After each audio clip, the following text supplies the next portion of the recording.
You open your phone just to reply to a simple message, but somehow you're still staring at it 10 minutes later, rewriting, deleting, rewriting again. It's not a big decision, so why does it feel like one? Why does something so small feel like it says something permanent about you? It doesn't stop at messages. You hesitate before choosing what to wear, what to post, what to say in conversations, even what to order. Every small decision starts to feel loaded, not because the choice is hard, but because of what it might mean. You start asking invisible questions. What if this makes me look a certain way? What if this isn't really me? What if I regret this version of myself later? So you delay or overanalyze, or worse, you choose something, then keep thinking about the other option. This kind of overthinking slowly changes how you see yourself. You begin to feel indecisive, uncertain, even disconnected from who you are. But the real problem isn't that you can't decide, it's that every decision feels like a statement of identity, and that's where things start to get heavy. Here's the part most people misunderstand. You're not overthinking because you're weak or broken. You're overthinking because your brain is trying to protect something important, your sense of self. In psychology, this connects to something called identity coherence, your brain's need to feel consistent with who you believe you are. So when a decision feels like it could contradict that image, your mind slows everything down. It's not hesitation, it's protection. Your brain doesn't just make choices, it predicts consequences, not just external ones, but internal ones. There's a part of your brain called the anterior cingulate cortex. It monitors conflict. When two options feel like they lead to different versions of you, this system activates. It's like an internal alarm. Wait, this choice might not match who you are. Now imagine your identity as a mental profile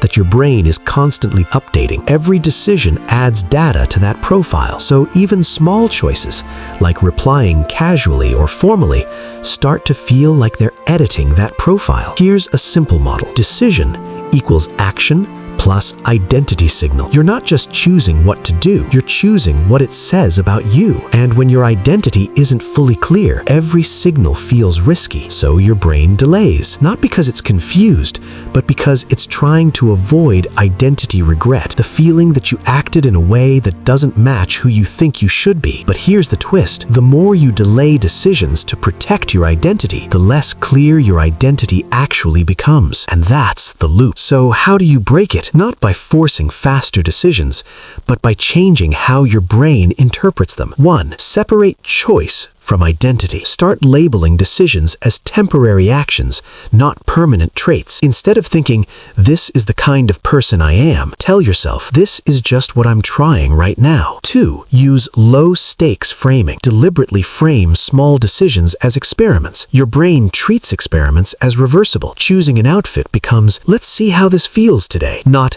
this defines my style. 3. Limit mental simulation. Set a short time boundary for thinking, then act. Give yourself 30 seconds to decide what to reply, then send it. 4. Build identity through action, not thought. Focus on consistent small actions. Identity forms from repeated behavior, not internal analysis. 5. Accept identity flexibility. Remind yourself that identity isn't fixed. You can be both quiet and expressive, depending on context. Think of your identity like a sketch, not a statue. A statue has to be perfect, permanent. A sketch can change, evolve, be redrawn. Right now, you're treating every small decision like it's carving stone, but your brain works better when it knows it's just drawing. Each choice isn't defining you forever, it's just adding a line. And clarity doesn't come from thinking about the sketch, it comes from drawing it. So maybe the question isn't, am I making the right decision? Maybe it's, am I allowing myself to be a person who can change? Because the less you try to protect a perfect identity, the easier it becomes to actually discover one. And sometimes, the version of you you're afraid to choose is the one you've been trying to find all along.